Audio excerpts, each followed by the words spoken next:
Well, I'm here with Park Ranger Robert Ambrose, and he's going to talk to me about firefighting equipment used in the 1930s. Take it away, Mr. Ambrose. So one of the primary firefighting pieces of equipment, as you can see here, I'm squirting a little bit already, is what's known as an Indian can or a water pack. Basically, you are going to carry 5 to 8 gallons of water on your back, and you have a basically squirt gun style sprayer to help you knock down flame. There's going to be a lot of other hand tools that you're going to use to try to basically the majority of what you're going to do is try to find an area that's not been burned, cut a fire line, which means take all the grass, all the green off the ground for a certain width to try to keep where there is fire to not attack what's green.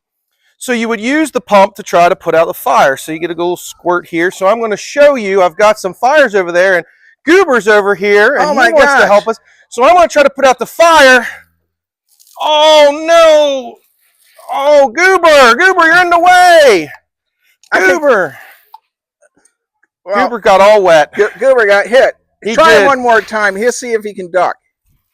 No, he's pretty strong. All right, he's standing up strong against that. The things that Goober does to promote history. And I know, Robert, Goober sometimes gets on your nerves, so that must have felt good, hosing him down. It does feel a little good. I got him! Goober is down for the count.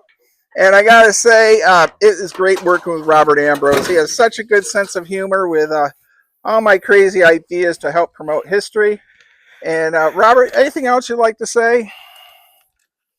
Oh, just that we do love Goober. Oh, look at Goober wanting to give me. Oh man, all wet now. Wet. Me and Goober, we're good friends. Well, I got to say thank you for everything you do, and I got to say, of all the different things you do here at Fort Frederick, I find the Civilian Conservation Corps program to be one of the best ones you do here. Thank you.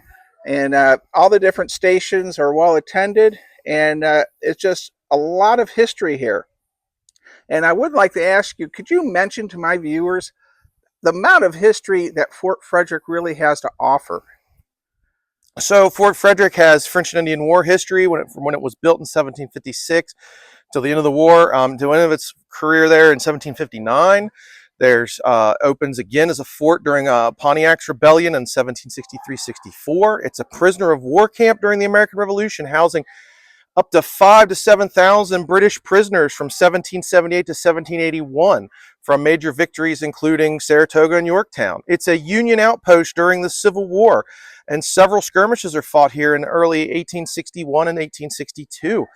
The property is owned by a freed African-American family. They had been born enslaved and are able to make a prosperous farm here, raise 9 children, and have over 200 acres. They are very much a very important part of our story. And then, of course, we've got our Civilian Conservation Corps story. When they come here and create the park that people see today when they come out. And then we have even sort of a more modern story from the time that the barracks were rebuilt in the bicentennial to the living history programs that we do today. So we are now starting our 2nd century as a state park. And we're hoping to keep the memory of this place alive. Well, thank you very much. And we're located at Fort Frederick State Park in Big Pool, Maryland, right off of exit 12 off of I-70 West. All right. Well, thank you very much. Stay safe, be kind, and be courteous, everyone.